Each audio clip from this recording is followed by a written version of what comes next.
Hello, good morning to all of you. काफ़ी दिनों के बाद एक बार हम लोग फिर से अपने चैनल पे एकेडमिक प्लस पे बहुत सारे बच्चे जो ऑफलाइन में क्लासेस करते हैं, उन लोग बोले कि भैया एक शॉर्ट टाइप का वीडियो जो अपना टॉपिक अभी नज़दीक आ गए हैं, जितने भी एग्ज़ाम्स के रिलेटेड हैं फर्स्ट टर्म में आने वाले, उनके ऊपर हम लोग बात कर रहे होंगे।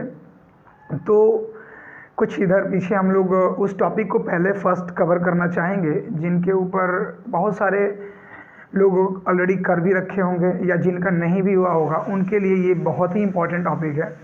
जैसे लास्ट का टॉपिक्स बहुत लोगों का छूट जाता है, वहाँ तक कर नहीं पाते। जैसे एग्ज़ाम के भी अगर पॉइंट ऑफ व्यू से देखें तो हम लोग हर एक लोग स्टार्टिंग से पेपर को सॉल्व करना शुरू करते हैं और आखिरी तक जाते जाते वो ईजी क्वेश्चंस हमारे छूट जाते हैं। उसी तरीके से हमारी प्रिपरेशन भी कुछ इस तरीके से हुआ होगा कि स्टार्टिंग के रियल नंबर्स और बाकी पॉलिनोमियल्स वगैरह, ये छोटे मोटे चैप्टर्स हम लोग ऑलरेडी हर ट्यूशन क्लास स्कूल किए हैं। वो हर एक बच्चे के लिए है जो एक शॉर्ट वे में अपना पूरा MCQ टाइप का प्रॉब्लम कैसे सॉल्व कर पाएगा। 40 मार्क्स का होगा या 50 मार्क्स का होगा, जो भी इस बार CBSE कंडक्ट कर रही है। हार्डली एक महीना या 20-25 दिन के अंदर तुम्हारा एग्ज़ाम होने वाला है। तो हम उसी सारे टॉपिक्स को धीरे धीरे करके यहाँ पर एक छोटे छोटे वीडियो में 20 मिनट 25 मिनट में हम लोग कवर करने की कोशिश करेंगे, जो एकदम की the point, cut to cut वही क्वेश्चंस आने वाले हैं। पीछे अभी यहाँ पर जो चैप्टर क्लास 10th का मैं अभी रिसेंट में ये टॉपिक को कवर किया हूँ, तो लोग बोले कि भैया जो ये टॉपिक आप बता रहे हैं ये हर एक बच्चों के लिए क्यों नहीं बता दे रहे हैं। क्योंकि ये जो टॉपिक्स हैं, जो आपका प्रोबेबिलिटी हुआ, स्टैटिक्स हुआ, लास्ट के कुछ ऐसे चैप्टर्स जिनके वेटेज थोड़ा सा बहुत ही ज़्यादा नहीं रहता, फिर भी उनके क्वेश्चंस बहुत अच्छे होते हैं और सिंपल होते हैं। तो इस वीडियो में हम लोग इस चैप्टर का डिस्कस कर रहे होंगे। प्रोबेबिलिटी चैप्टर है, बहुत ही प्यारा छोटा सा चैप्टर है जिसमें बहुत सारे टॉपिक्स को मैंने कवर कर दिया। एक शॉर्ट वे में हम लोग इसको समझेंगे 20 से 25 मिनट के अंदर। तो सबसे पहले अपना आता है इंट्रोडक्शन, मतलब कि आपका प्रोबेबिलिटी का मीनिंग क्या होता है और प्रोबेबिलिटी कहाँ पे यूज़ करते हैं, किस किस स्टैंडर्ड पे, किस किस बेस क्वेश्चन हमसे पूछेगा। क्योंकि बेसिकली अभी हम लोग उसके ऊपर ज़्यादा फोकस करेंगे जो अपने एग्ज़ाम के पॉइंट ऑफ व्यू से बहुत ही इंपॉर्टेंट क्वेश्चन होंगे। उसके बाद प्रोबेबिलिटी में आपका आता है थ्योरेटिकल अप्रोच।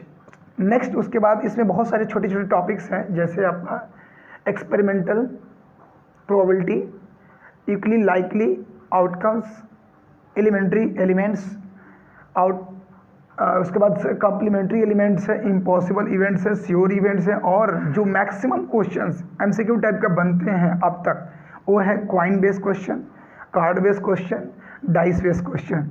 तो पहली बात तो क्या हम लोग इस वीडियो पूरे के पूरे वीडियो में देखेंगे, उसको फटाफट पहले इसको कॉपी करो।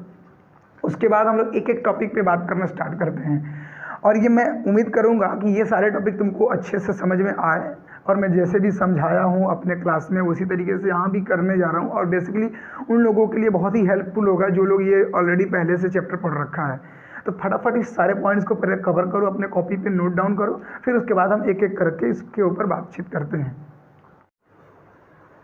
चलो, तो मैं ये मान के चल रहा हूँ कि आप लोग अब तक ये पीछे का जो कुछ भी था इंट्रोडक्शन पार्ट में, जितना मैंने पहले डिसाइड किया था कि कितने टॉपिक्स हम लोग कवर कर रहे हैं, वो कॉपी कर लिया होगा। उसके बाद तुरंत हम बात करते हैं what do mean by probability.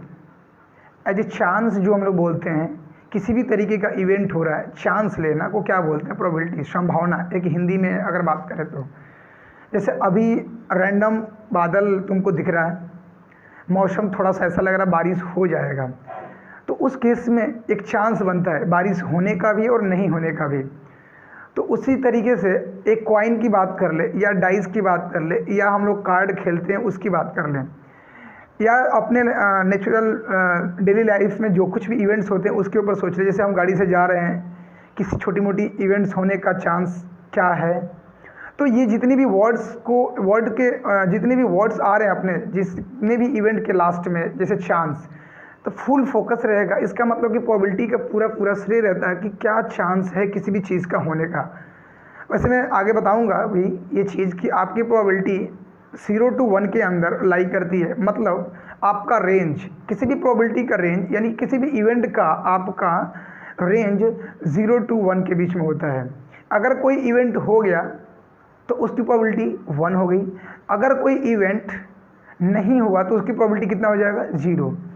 तो उसकी बात हम थोड़ी देर बात कर रहे होंगे, लेकिन उससे पहले की जो हम बात कर रहे हैं कि ये जो वर्ड लिखा हुआ था अपना एक्सपेरिमेंटल प्रोबेबिलिटी, सबसे पहले बात है एक्सपेरिमेंटल का मतलब क्या होता है कि कोई भी चीज़ हम एक्सपेरिमेंट कर रहे हैं उसके ऊपर कैसे किस तरीके से प्रोबेबिलिटी आती है। तो यहाँ लिखा हुआ है हम रिप्रेजेंट करते हैं प्रोबेबिलिटी को पीई से, E for event, P for probability. तो पी ई का मतलब हो गया total probability of any event. तो क्या लिखा है, इसका फार्मूला क्या आता है डायरेक्टली करके, ऐसे हम लोग पहले से पढ़ते आते हैं बट फाइनली देखेंगे कि एक नॉर्मली विदाउट फार्मूला कैसे सॉल्व करेंगे इसको। हालांकि यूज़ इसी का करेंगे बट इतना नहीं लंबा छोड़ा हम याद करके रखेंगे कि किसका क्या है, कैसे कहाँ लगाना है। क्या लिखा है, number of the trials in which the event happen divided by total number of trials. मतलब जितना भी हम ट्रायल दिए, जितना भी कुछ कोशिशें किए, उन सब का बाई कितने में किए, मतलब टोटल में, उसको उन दोनों का रेशियो का ही क्या कहते हैं, एक्सपेरिमेंटल प्रोबेबिलिटी। ये थ्योरेटिकल वर्ड्स हैं, जैसे तुमको लग रहा होगा एक्सपेरिमेंटल या थ्योरेटिकल प्रोबेबिलिटी। तो थ्योरेटिकल प्रोबेबिलिटी पर हम ज़्यादातर क्वेश्चन सॉल्व कर रहे होंगे, जैसे number of outcomes favourable upon number of all possible outcomes. Same है दोनों के दोनों फार्मूला, इसके ऊपर ज़्यादा हम बातचीत नहीं करेंगे। ये प्रोबेबिलिटी का स्टार्टिंग का कुछ बेसिक फार्मूला है जिसके ऊपर में चलेंगे, और कैसे रिप्रेजेंट करते हैं प्रोबेबिलिटी का और क्या फार्मूला होता है, ये सब हम लोग के सामने है। अब इसके ऊपर हम ये देखेंगे कि कुछ वैसे वर्ड्स थे जो अपने कम्प्लीमेंट्री क्या होता है, मतलब कंबाइंड वाले, किस तरीके से कंबाइंड का होता है तुम्हारा इवेंट, या एलिमेंट्री इवेंट या इम्पॉसिबल इवेंट, श्योर इवेंट की बात करेंगे। तो उस पर हम लोग आते हैं, जैसे लाइकली, इक्वली लाइकली और अनइक्वली लाइकली की बात कर लेते हैं। हम लोग क्या बोल रहे हैं, इक्वली लाइकली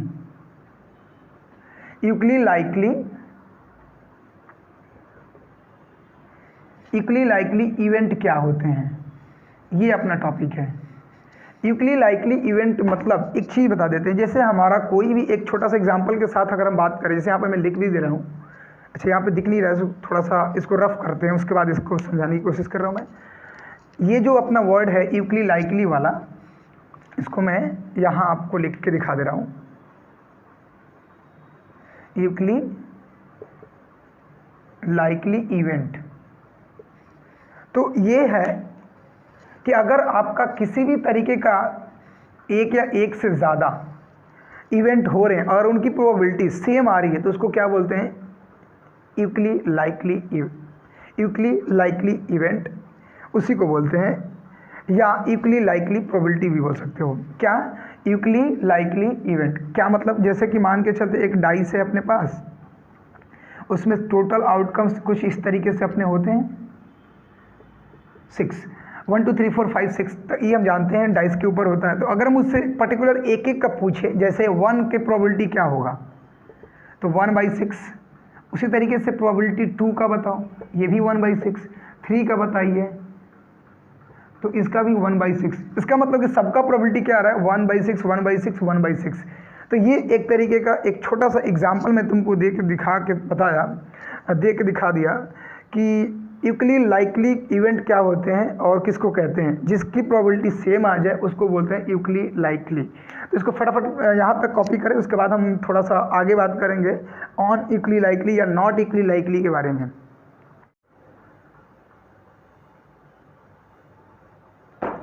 स्टार्ट करते हैं अपना, इधर अब नेक्स्ट टॉपिक की तरफ मूव करें हम लोग। इक्वली लाइकली इवेंट, ये बेसिकली एक तरीके का ऐसा इवेंट है जिसके आउटकम्स, जिसके प्रोबेबिलिटी अगर सेम आ रही है उसको क्या बोलते हैं, इक्वली लाइकली। लाइक एग्जांपल, एक डाइस लिया हम लोगों ने, उसमें कितने आउटकम्स होते हैं, ये कुछ इस तरीके से 1 2 3 4 5 6। अगर हमसे कभी ऐसे पूछा जाए कि अगर एक बार मैंने किसी डाइस को रोल किया, उस पर 1 आने की प्रोबेबिलिटी क्या है, 1/6, 2 आने की प्रोबेबिलिटी क्या है, 1/6, 3 आने की प्रोबेबिलिटी क्या है, 1/6, 5 आने की प्रोबेबिलिटी क्या है, 1/6, और 4 आने की प्रोबेबिलिटी क्या है, 1/6। इसका मतलब कि हर केस में मैंने रोल किया तो क्या आया, प्रोबेबिलिटी 1/6 1/6 1/6। तो अगर किसी भी इस तरीके के इवेंट का अगर सेम आउटकम, सेम प्रोबेबिलिटी अगर आने लगे तो उसको क्या बोलते हैं, इक्वली लाइकली। अगर सेम प्रोबेबिलिटी आए तो उसको क्या बोलते हैं, इक्वली लाइकली। और इसी तरीके से नॉट इक्वली लाइकली किसको बोलते हैं, मतलब वही चीज़ सिमिलर होगी कि जिसका प्रोबेबिलिटी हर केस में अलग अलग होगा उसको क्या बोलेंगे, not equally likely. Like example इसके लिए देख लेते हैं, एक मेरे पास बैग है, उसमें 2 येलो बॉल है, 3 ग्रीन बॉल है और 5 अपने पास रेड बॉल है। तो एक चीज़ बताओ मेरे को, मैंने बोला कि ओके चलो बताओ येलो बॉल की प्रोबेबिलिटी क्या होगी। इस केस में कितना हो जाएगा, 2/5, 2 7 7 3 10, 1/5। अब मैं दोबारा से बोलूँ कि बताओ रेड बॉल की प्रोबेबिलिटी क्या होगी, 5/10 यानी 1/2। इनके देखो रेड बॉल येलो बॉल आने की प्रोबेबिलिटी क्या है, डिफरेंट हो गई। यहाँ आपका रेड बॉल प्रोबेबिलिटी कितना आ गया, 5/10, कैंसिल करेंगे 1/2 आ गया। वैसे येलो बॉल की बात कर लिया हम लोगों ने, रेड बॉल की बात कर लिया, ग्रीन की जरा बात करके देखते हैं जरा, इसकी प्रोबेबिलिटी क्या आता है, 3/10। इसका मतलब कि हर केस में अपना प्रोबेबिलिटी डिफरेंट आ रहा है। जैसे येलो के केस में 1/5 आया, रेड के केस में 1/2 आया और अपना इधर ग्रीन के केस में 3/10 आया। मतलब कि हर केस में डिफरेंट अगर प्रोबेबिलिटी आएगी तो उसको क्या बोलेंगे, अनइक्वली लाइकली या नॉट इक्वली लाइकली। तो यहाँ तक अभी हम लोग बात किए। इसके बाद अगर हम लोग बात करेंगे तो अभी वही बात करेंगे, एलिमेंट्री इवेंट क्या होते हैं। एलिमेंट्री इवेंट के बारे में बातचीत कर रहे होंगे हम लोग। तो एलिमेंट्री का मतलब ये हुआ कि अगर मैं जितने भी सारे हम अब तक निकाले प्रोबेबिलिटी की बात कर रहे थे, जरा इसको हम रफ करते हैं उसके बाद आपसे बातचीत करते हैं।